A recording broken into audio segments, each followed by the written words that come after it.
Labą dieną visiems, labai džiugu, smagu matyti tiek daug jaunų žmonių. Gera būti tarp jaunų, jau besiruošiančiam iškeliauti į tikruosius namus. Smagu, kad yra jaunų žmonių. Tuot meilė yra įstabiausias dalykas pasaulyje. Visa, ką žmogus daro, tai visą daro iš meilės, kaip ten bebūtų. Na, ir kalbėti apie meilę, tai kalbėti apie žmogų toks, koks jis yra ir koks galėtų būti. O čia aš tą labai noriu pabrėžti, ir koks galėtų būti. Ir meilė yra labai, labai talpus žodis. Su ta meilė, su to žodžiu, tas žodis meilė gali reikšti ir dievišką meilę, na ir pačius tamsiausius, juodžiausius žmogiškos meilės apsireiškimus. Ir meilė turi daug vardų. Galbūt lengviau pasakyti, kas nėra meilė, negu pasakyti, kas yra meilė. Ir jei paklausime žmonių, kaip jie supranta meilę, tai kiek žmonių tai bus, tiek ir atsakymų, ir gana skirtingų. Per meilę atsiranda gyvybė. Per meilę atsiradome ir mes, per meilę atsiras ir mūsų vaikai, anūkai. Tai yra meilė, yra mūsų ateitis. Taip galima pasakyti. Taip. Nebūtų meilės, nebūtų gyvybės, nebūtų ateities. Kas yra gyvybė, kas yra žmogus? Na, galima rasti įvairių gyvybės apibrėžimų ir nusakymų. Na, aš pasirinkau mažai žinomą Teilharo de Chardino gyvybės apibrėžimą. Tai labai platus ir talpus apibrėžimas. Na, ir man patinka erdvė ir talpus apibrėžimai, nes jie žadina žmogaus suvokimą. Platus apibrėžimai atveria didelę erdvę mąstymui ir suvokimui, ir toje didelėje erdvėje telpa visi siauresni apibrėžimai, visos nuomonės pačios ir menkiausios, pačios ir mažiausios tame didelėme apibrėžime, viskas telpa. Jeigu imsime mažą apibrėžimą, tai erdvė bus maža, ribota ir teks tenkintis įprastinėmis nuomonėmis, na ir giliau nesiekiančiomis mintimis, pažiūromis, ir liksime riboti, siauri, arogantiški, pasipūtę, kad aš žinau, kad žinau. Ir to labiau, kad mes ruošiamės klausytis Vydūno išminties, o Vydūno mintims reikia erdvės ir didelės erdvės. Tam, kad galėtume tas mintis įsileisti. Jei suvokimo erdvė mūsų maža, tai tokių nepažįstamų minčių mes jų tiesiog neįsileisime.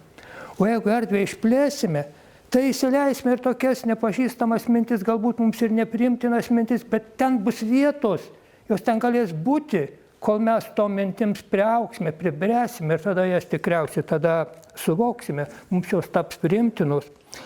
Ir berods fantastinių kūrinių kūrėjas Artūras Clarkas yra pasakęs, kad žmogaus vaizduotė stringa faktų gausoje. Faktai neskatina mąstyti, faktų žinome daug, bet reikia idėjos, kurių tos faktus surikiuotų, surinktų, kažkur tai į tam tikrą tvarką, į tam tikrą teoriją. Ir Vydūno knygose nėra daug faktų, tačiau ten yra daug idėjų, yra daug vietos mąstymų. Ir Vydūną gali skaityti tik tie, kurie mąsto. Nemąstantiems Vydūną skaityti iš tiesų yra sunku, jeigu nepajėgi namastyti, tai tokias ar panašias knygas tu tiesiog padedi į šalį. Taigi dabar grįžtu prie gyvybės apibrėžimo, taip nuklydęs į šalį. Gyvybės istorija. Gyvybės istorija yra morfologijos užtemdytas sąmonės vystymasis. Na, čia truputį mokslininkų žargonų pasakiau, na, aš truputį išversiu į lietuvių kalbą. Tai gyvybės istorija yra įvairių gyvybės formų užtemdytas sąmonės vystymasis. Bet tas raktinis žodis yra sąmonės vystymasis. Gyvybės istorija yra sąmonės vystymasis. Taigi, dar kartą sakau, gyvybės istorija yra gyvybės pavydalų įvairovėje slypinti sąmonės vystymasis.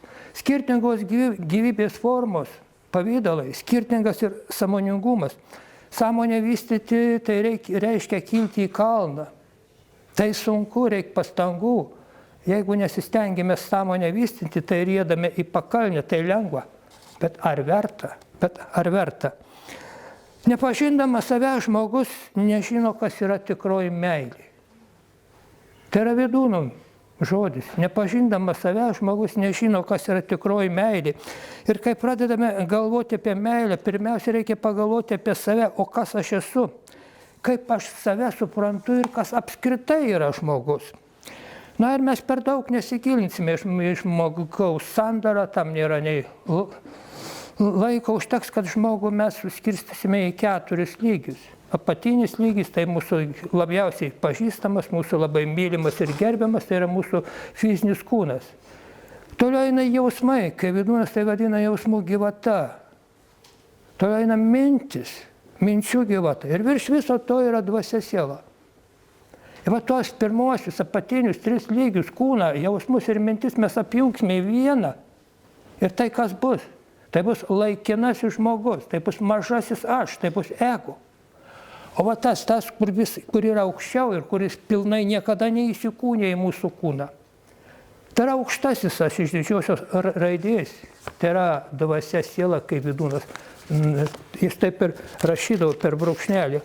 Dvasia siela. Taigi, na iš to, ką pasakiau, galima jau nujausti, kad yra 4 bendravimo lygmenys. Manyje yra 2 aš, mažasis ir didysis, ir jumise kiekviename yra iš 2 aš, mažasis ir didysis. Va šitie 2 aš, tų 2 aš, to mažo ir to didžiojo, dvasios sielos suvokimai labai skiriasi. Labai skiriasi. Ir dažniausiai bendrauja 2 mažieji aš. Sustinka 2 mažieji aš, 2 kaimynai, 2 paaugliai, 2 kumutės ir jos labai gerai tarpusavy sutarė. Neblogai sutarė ir kai bendrauja kažkas jau tokio, tai gana retesnis atvejis, kai bendrauja 2 didieji aš.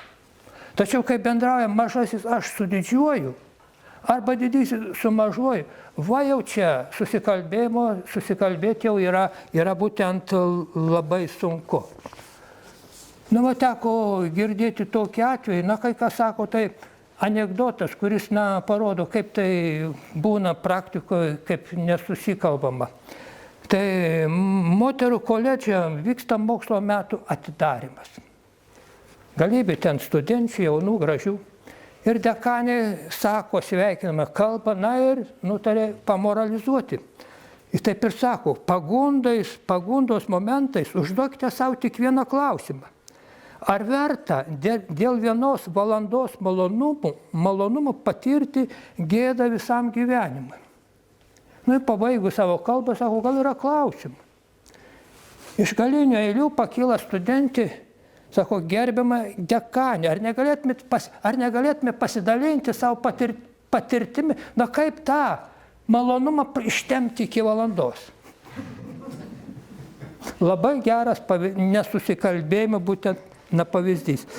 Tas nesusikalbėjimas tarp mažo aš ir dvasios sielos ir yra priežastis, kodėl mes nemėgstame skaityti šventraščių, kodėl nemėgstame skaityti tokių knygų kaip Vydūnas ir panašių. Per Vydūno raštus ar šventraščius reiškiasi aukštasis aš arba dvasia siela. O mes bandome skaityti su mažojo aš minčių bagažu, su kasdieniniu suvokimu. Na ir nesusikalbame, nuobodu, nesuprantame. Prie Vydūno ir kitokių šventų knygų reikia ateiti tuščiomis. Kad būtų vietos nekasdieninėms mintims, jeigu skaitėte Evangelijas, tai Jėzus savo pamokslus, kalno pamokslą pradeda nuo palaiminimų. Ir pirmasis palaiminimas yra koks? Kas pasakys? Tai labai svarbus palaiminimas, jis yra visose dvasinėse tradicijose, tik tai visai kitais žodžiais pasakyta. Palaiminti dvasios beturčiai. Tai yra tuščio proto. Palaiminti būtent dvasios beturčiai. Tai yra tie, kurie ištuštino save nuo kasdieniškų minčių ir gali atsiverti aukštesnėms mintims. Tai šitas palaiminimas tik pasakytas aš jį pasakysiu visai kitaip. Į tą palaiminimą galima pavadinti dvasios beturčio protu. Yra dzeno protas, yra pradinuko protas, yra nežinuko protas, yra veidrodinis protas. Tai visi tie protai yra apie tą patį. Apie tą patį. Tik matot, esmė nuo formos labai skiriasi. Forma skirtinga visų šitų išvardytų žodžių. Dvasios beturčio protas, Zeno protas, pradinuko protas, nežinuko protas, Sokrato protas, veidrodinis protas. Esmė jų yra vienoda. Skirti esmę nuo formos yra būtent labai svarbu. Graikai turėjo 5 meilės pavadinimus.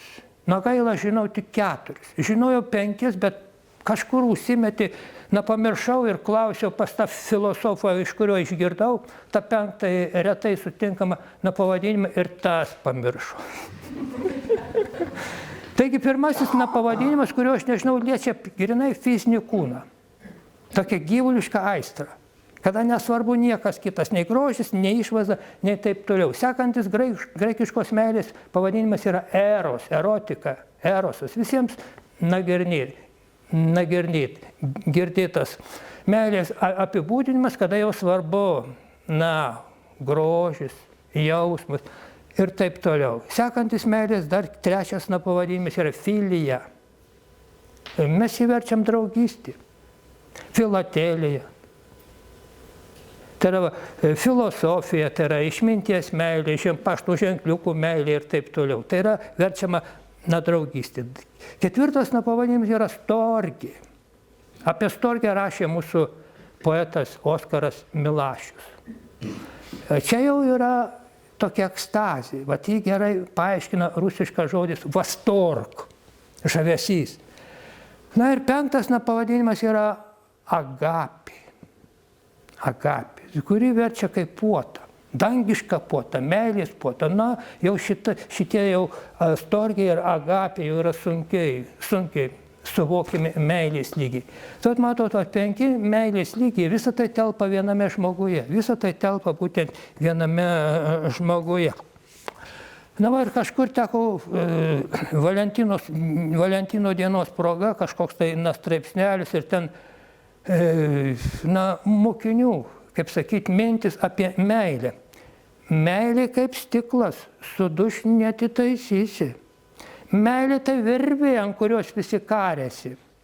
Meilė tai kančia, nuo kurios niekas nenori išsivaduoti.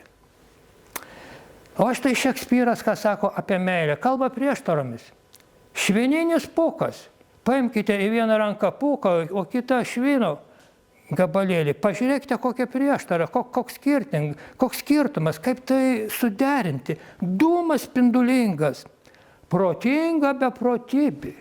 Protinga beprotybė, švelni kaip balzamas, bet žeidžianti kaip kardas. Tai vis apie meilę. Ir tai Šekspyro. Ir va šitą, kaip sakyta, štai bedėliodamas mislę tokią sumaščiau. Pakelia į viršų, nutrenkia žemėn, švelniai apkabina, skaudžiai sužeidžia, mėto ir daužo kaip pėdus. Žinote, kas yra pėdas? Rogių pėdas, kurios kūlė. Nupjauna rogius, suriša, paskui išdžiovina, paguldo ir kūlė su spragelais, kad grūdai būtų. Vat kūlė kaip pėdus, išvėto, sumala ir iškepa balčiausią pyragą dangiškai puotai. Kas? Ta pati meilė. Ta pati būtent meilė. Ir žmogus turi daug vardų. Ir vienas iš žmogaus vardų ir bene gražiausias vardų yra ilgesys. Taip mėgdavo sakyti tėvas Stanislovas iš Paberžės. tą ilgesį žino ar jaučia daugmaž visi, bet dažniausiai tas ilgesys yra nukreiptas į paviršutinius dalykus, tačiau tas ilgesys kyla iš paties giliausio, iš paties būtent giliausio žmogaus vidaus. Ir pagrindinė meilės ašis, apie kurią sukasi ir iš kurios kyla visos kitos meilės, yra priešingų gimčių arba lyčių trauka, vyro ir moters tarpusavio trauka. Ir ta priešingų priešybių trauka įtraukia. Čia žemė toks dėsningumas, priešybės traukia. Iš tų dviejų priešybių susiliejimo, susijungimo randasi, gimsta nauja kokybė, nauja gyvybė. Na ir populiariausias mitas apie vyro moters meilę, kylant iš mažo aš pasaulėvaizdžio, yra pasakojimas apie pusiau padalintą perskeltą žmogų. Ir tokius ir panašius, ar panašių mitą galima rasti įvairiuose tautose. Na, senovės graikų mitas pasakoja, kad pradžioje žmogus buvo labai stiprus, turėjo 2 galvas, 4 kojas, 4 rankas, jis buvo toks galingas, kad jo net dievai bijojo. Na ir dievai sako, paimkime ir tą žmogų perskelkime pusiau, kad jis nebūtų toks galingas. Kaip tarė, tai padarė ir perkirto. Ir dabar tos 2 puselės, ieško būtent vienas kito. Biblijoje taip pat rašoma, kad pradžioje Dievas sukūrė žmogų kaip ir vyrą, ir moterį. Būtent ir vyrą, ir moterį. 2 kartus yra pasaulio kūrimas ir žmogaus aprašytas. Pradžioje sukūrė ir žmogų kaip vyrą ir moterį, tik paskui jis buvo perskirtas, padalintas į vyrą ir moterį. Ir nuo to laiko tos 2 padalintosios pilnatinio žmogaus pusės ieško viena kitos ir suradę, tikisi būti laimingos.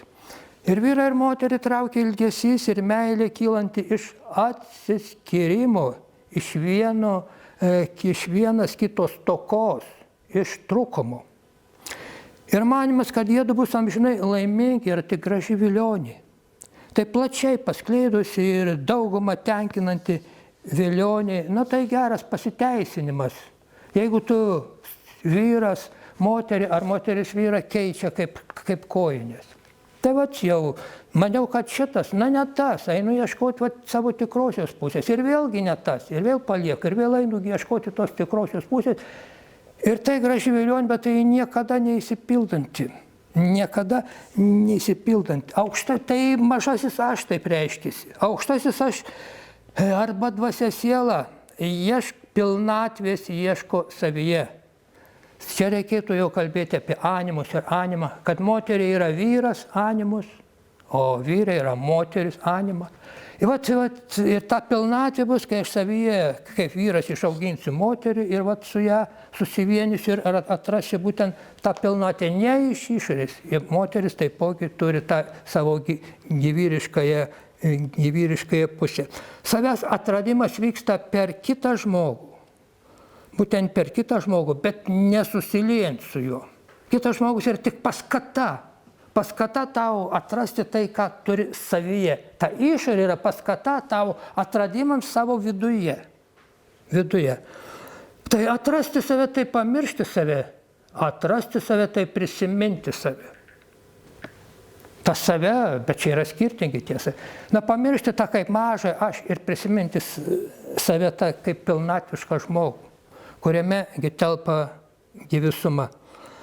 Tai ir kadangi žmogus yra ne vienalytis, galima kalbėti apie įvairias meilės rūšis. Pas Budą kartą atėjo žmogus, kuris sakė, mirė mano gyvenatinis sūnus, aimanuoja ir skauda. Tai Buda jam taip ir pasakė, meilėje slypi kančia. Meilėje slypi kančia. Ir mes dainuojame ir niekas nepasakė, kad meilė yra kančia. Iš tos meilės mes labai daug tikimės, vylėmės, tačiau ko gero meilė mus labiausiai ir nuvilia ir atneša širdgėlą bei begalinę kančią. Kad ir meilė be atsako.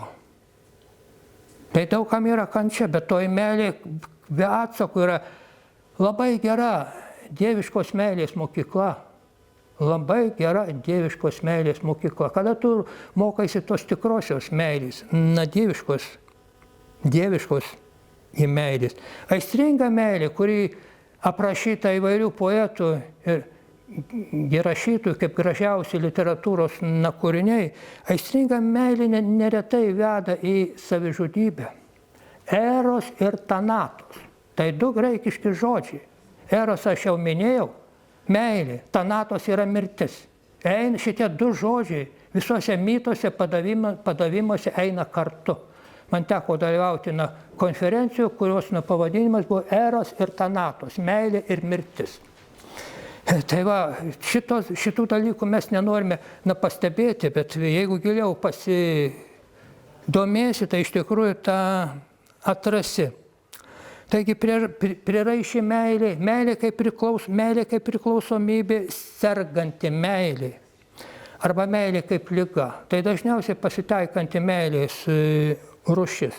Prieraišioji arba sergančioji meilė skausmas yra neišvengiamas. Jis yra būtinas. Ir tas skausmas yra gydantis. Gydantis, prarandant žmogišką laimę, žmogus yra verčiamas. Ta žemiška atrama subirėjo, išnyko, pajudėjo, jis verčiamas atrasti atramą jau ne kitame žmoguje, bet dieviškoje meilėje. Na ir taigi meilės liga yra gydanti, auginanti žmogų jo gyvenimo kelyje. Jeigu skaitysime šventą raštą, tai rasime tokį keistą sakinį. Nelaimingas, tai čia yra, taip sakyti, sušvelnintas vertimas. Prakeiktas žmogus, kuris žmogumi, bet ne Dievu pasitikė. Ieško atramos būtent kitame žmoguje. Na, mažiausiai nelaimingas, bet tiesioginė kalba šventas rašto prakeiktas toks žmogus. Jis vis tiek turės rasti atramą būtent Dievuje. Taigi, jeigu santuokoje ir ne tik santuokoje, bet ir šiaip gyvenime kitas žmogus tampa vieninteliu atramos šaltiniu, tada pakanka ir nedidelių santykių ir meilės svyravimų. Ir kyla nerimas, baimė, pavydas, neapykanta, kas tik nori. Nes nėra kitos atramos, nėra ko daugiau pasitikėti. Reikia kitos atramos, kuri nejudėtų, kurią visada galėtume būtent pasitikėti, kurią būtent mes visada galėtume pasitikėti. Ir jeigu įsimylėjusieji ar vyras ir žmona, įsimylėjusi, taip sakyti, arba vyras ir žmona, gyvena vienas su kitu per daug sulipę. Ir jei tarp jų nebūna tarpų, atsiskyrimo, tai nėra gerai, tai kenkia jų meilė. Meilė turi būti tarpai, įsiskyrimai, kaip ir visur kitur. Tarpai turi būti tarp žodžių, tarpai turi būti tarp garsų, kad būtų melodija ir panašiai ir taip toliau. Profesorius Whitefieldas, kuris pravedė kompaniją už šeimos išsaugojimą, Anglijoje vadovas, jis paskelbė, kad vidutinė santuokos trukmė vakarų šalyse 1990 metais duomenys buvo 9,5 metų. Ir tada ta tyrėjų komanda analizavo, kokios tos priežastys, kurios sukėlė santuokos krizę. Ir šitos ir tyrėjai priėjo išvados, kad susvetimėjimą ir priešiškumą santuokoje sukelia per didelis artumas, intimumas. Talmudas, tai yra žydų šventraštis. Ne visai toks šventas kaip Tora, bet taipogi šventas. Talmude rašoma, kad vyras net šaltų nuo žmonos, vyro ir santykiai su žmona neturi būti nuolatiniai. Reikia pertraukų, reikia atsiskyrimo ir toks vyro ir žmonos atsiskyrimas pas žydus yra įteisintas kaip šeimos gyvenimo taisyklės. Ir kiekviename moters mėnulio cikle, apie 28 dienos mėnulis. Ir tas tarpsnis vadinamas nida. Nežinau, kaip teisingai kirčiuojasi. Ir tas nidos tarpsnis apima mėnesinės, tai yra kraujavimo laikotarpį ir plus dar 7 dienos. Tai viso išeina maždaug apie 2 savaitės. Jeigu 5 kraujavimo dienos plus 7 dienos, tai 12 dienų, ten plus minus į vieną ar į kitą pusę. Tuo laikotarpiu vyras ir žmona negali net paliesti vienas kito, negali net daikto perduoti iš rankų į rankas. Ir tie atsiskyrimo įstatymai yra vadinami šir aširim. Išvertus tai užtvara iš rožių. Koks poetiškas ir prasmingas pavadinimas. Rožį. Žiedas gražus, bet yra dygliai. Taip ir turi būti.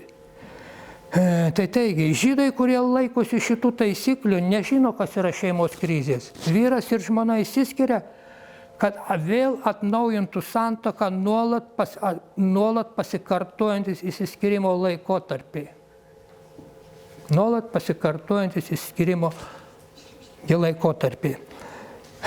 Ir keletą minčių apie pirmąją meilę.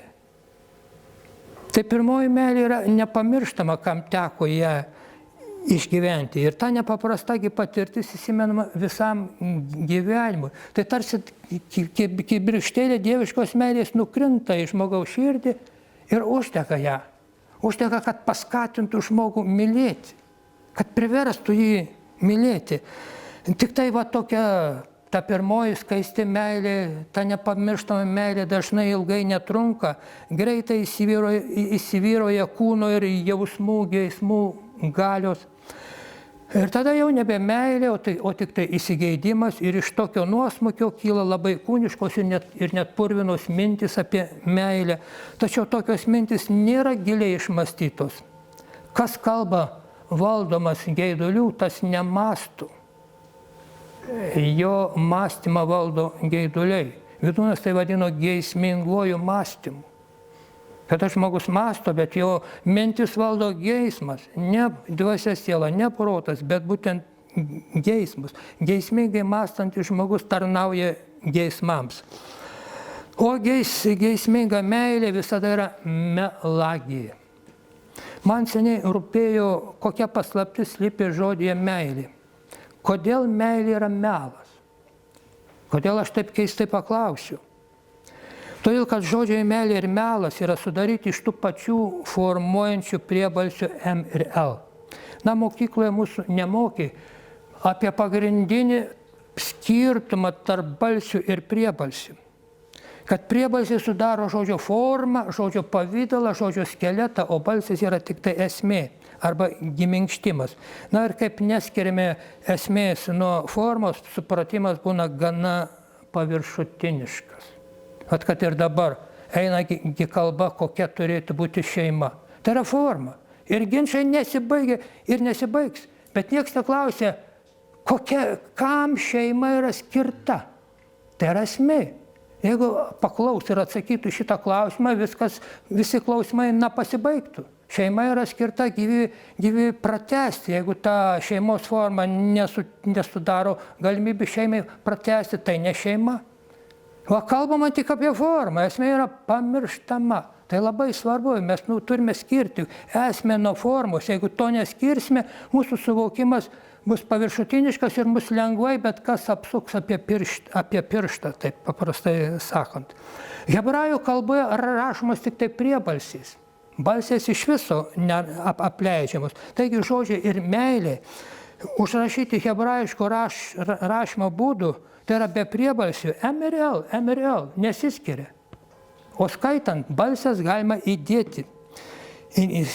Balsės gali būti ištariamos skirtingai. Mylėti, meluoti, myliu, meluoju. Kad jaunystėje aš prisimenu ir dabar tikriausiai jaunimas būrė iš ramunės žiedo, būdavo laukose tokios didelės baltos ramunės panašios į herberas. Ir ten daug žiedlapių. Ir ką, myli, nemyli, spjauna, bučiuoja, meluoja. Ir va ten būrė ir meluoja. Na ir kalbėdami apie meilę žmonės mintyje turi ką kitą.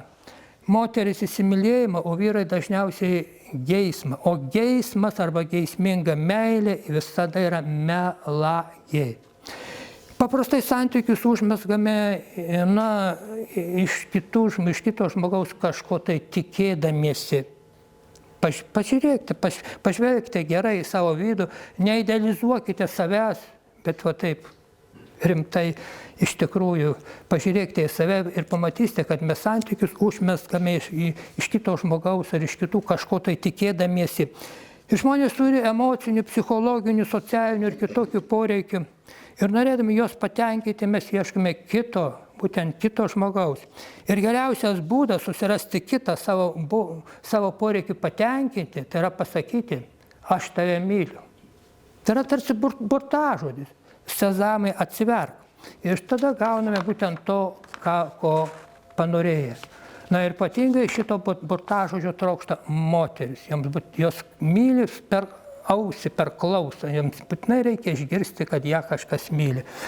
Na ir tokia stokojanti meilė, kuri nori iš kažko kito, iš kito nori. Tai stokojanti meilė, tau kažko trūksta ir tu ieškai kažkur tai kitur. Ir tokia stokojanti meilė ilgai netrunka.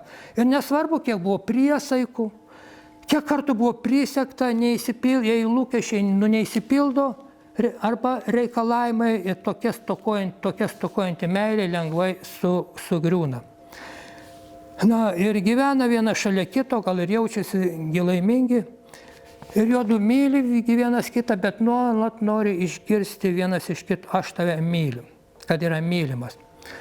Bet prieš kiek čia metų, galbūt daugiau, prieš 10-15 metų Kauno dienoje buvo pasakojimas apie 2 sutuoktinių šventę. Jie šventė savo 60 metų santuokos sukaktį. Akmeninės vestuvės, kokios ten jau yra, jau daugiau kaip 2 vestuvės. Ir kas man ten įstrigo į atmintį? Aš šitoji moteriškė pasakojo apie savo vyrą Antaną, jau ir vardą, taip prisimenu. Sakė, koks jisai geras buvo, paslaugus, niekad gyvenime nieko manęs nenuskriaudė. Tačiau vis tiek jį turi vieną priekaištą šitam savo nuostabiai geram žmogui Antanui. Turi vieną priekaištą. Kokį? Tikriausiai neatspėsite. Prašau. Nepasakė myliu? Taip, va atspėjau. Nei karto nepasakė per gyvenimą, kad aš tai myliu. Kodėl? Dabar, jeigu aš taip klausiu, tai atsakymai būtų tikriausiai gana skirtingi. Mano nuomonė būtent yra tokia, kad šitas Antanas, kad jis meilę suprato daug giliau negu įprasta ir savo jausmų jis negalėjo įvardinti žodžių meilė, ta prasme, kuris dažniausiai yra naudojamas. Aš vieną momentą tokį jausmą savyje esu patyręs, tai man toks atsakymas ir atėjo. Yra toks Čiurlionio paveikslas Bičiulystė. Ar prisimenat? Iki pusės žmogus rankose laiko ką? Saulė. Ta saulė šviečia aplinkui ir nušviečia jo būtent jo veidą. Taigi, iš Čiurlionio laiškų Sofijai galima spėti, kad taip jis nupiešė savo meilę jai.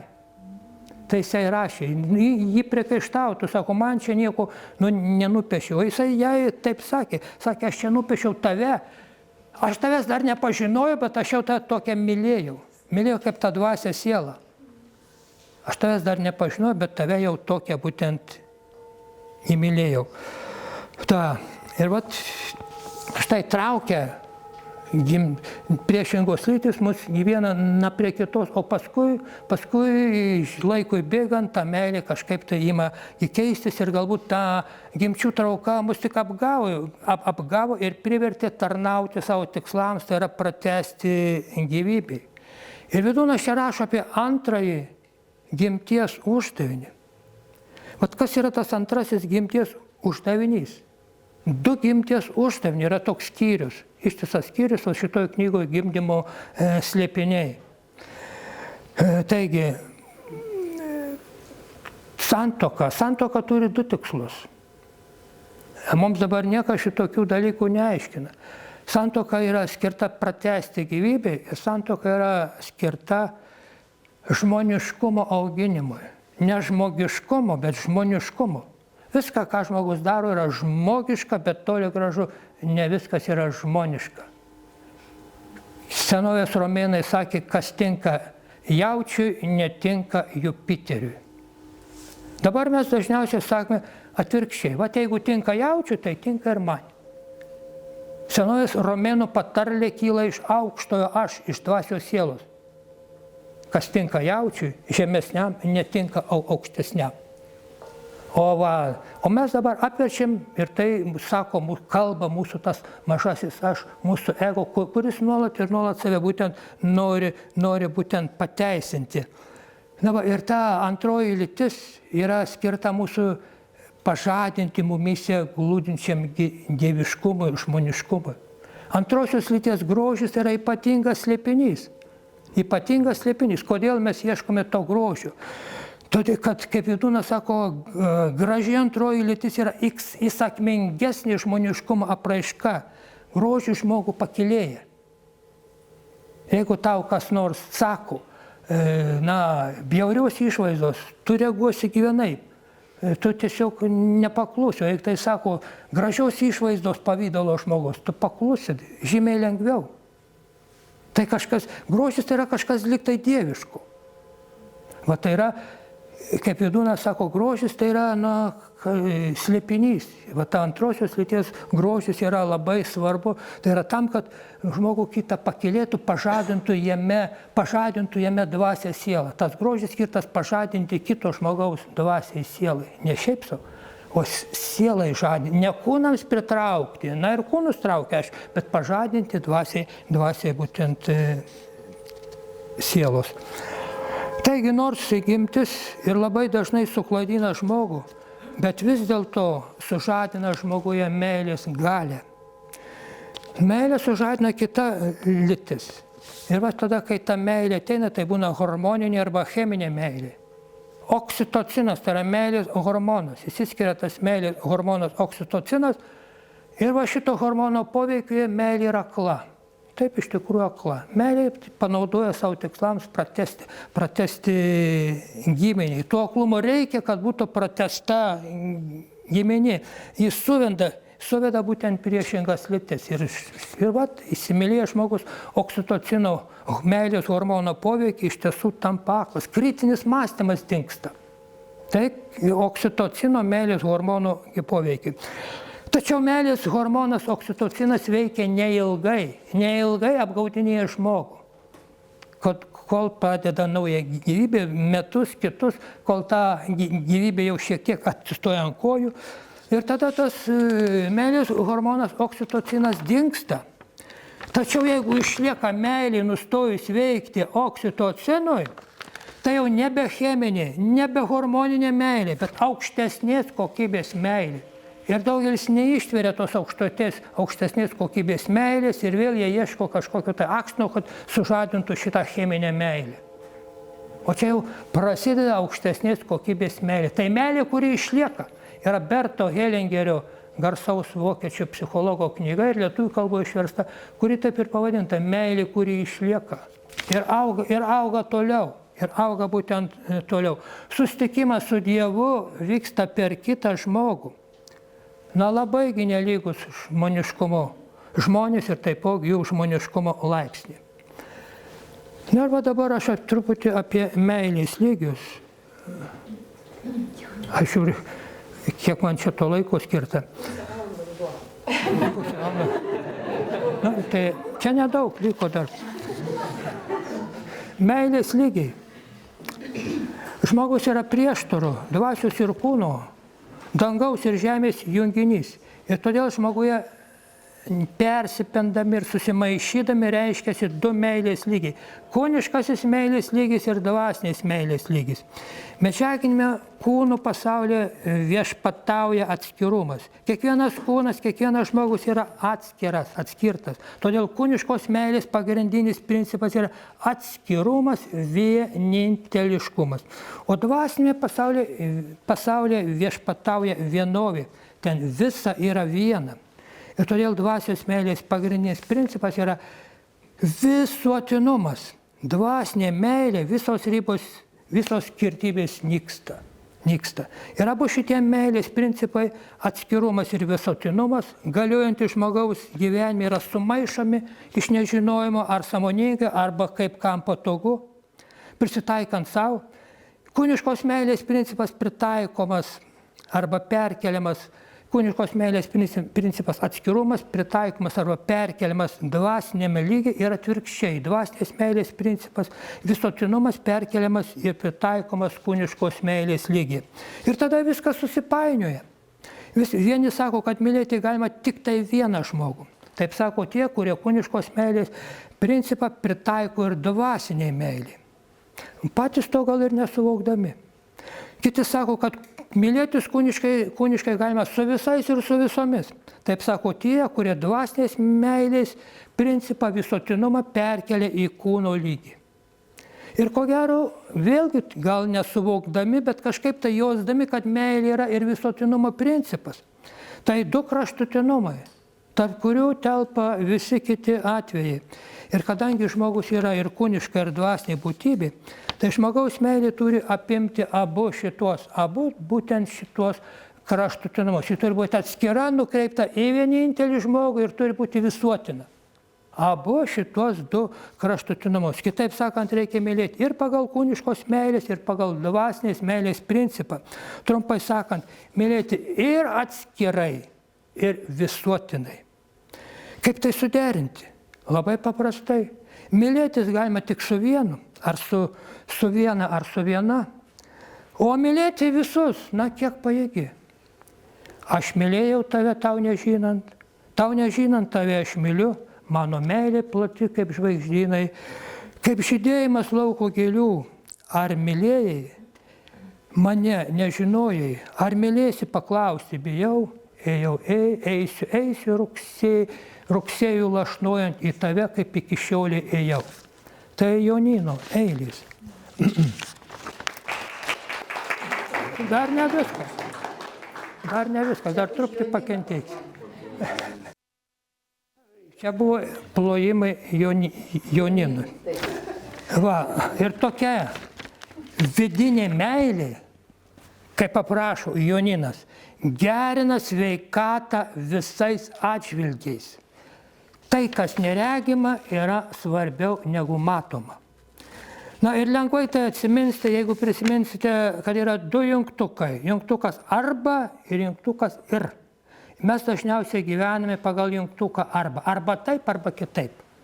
O reikia gyventi pagal jungtuką ir. Tai tinka visais gyvenimo atvejais. Ir taip, ir kitaip. Ir kūniška, ir dvasiška meilė. Neišplėsi savojo aš, jeigu jau nesusiaurinsi. Taip rašo šiuolaikinis psichologas Skotas Pekas. Ir štai, apribodami savo kūniškai aš, mes išplečiame savo dvasinį aš. Taigi ir išplėsti, ir susiaurinti. Ir išplėsti, ir susiaurinti, taigi naudojant jungtuką ir. Ir meilė, kaip matysime iš to teksto vidūno, kuris bus skaitomas. Ir yra kelias su visais pakilimais, su nusileidimas, su posūkiais ir skaudžiais, būtent nuopoliais, su įvairiausiais nuotykiais. Kelias. Ir pirmasios 3 eilėraščio eilutės.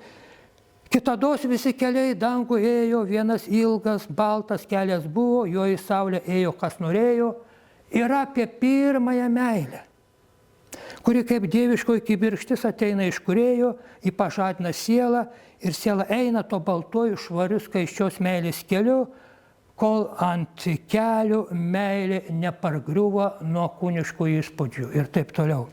Taip atsitinka, kai pirmąją meilę ateina kūniškos mintis, aistros, kasdienybė ir kūno troškimai nutempia žmogų žemyn nuo kelio ir toj meilė pargriūna.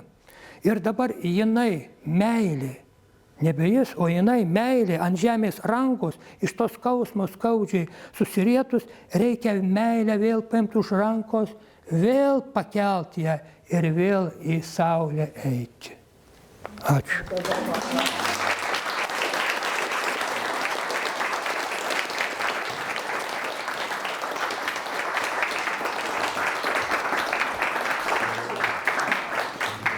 Čia prie plojimų, iš to jūsų minėto Rugio pėdo visiškai rimtai. Iš Rugio pėdo. Nukulta, iškirta. Va, nukulta ir samalta. Su dangaus prieskoniu. Ačiū.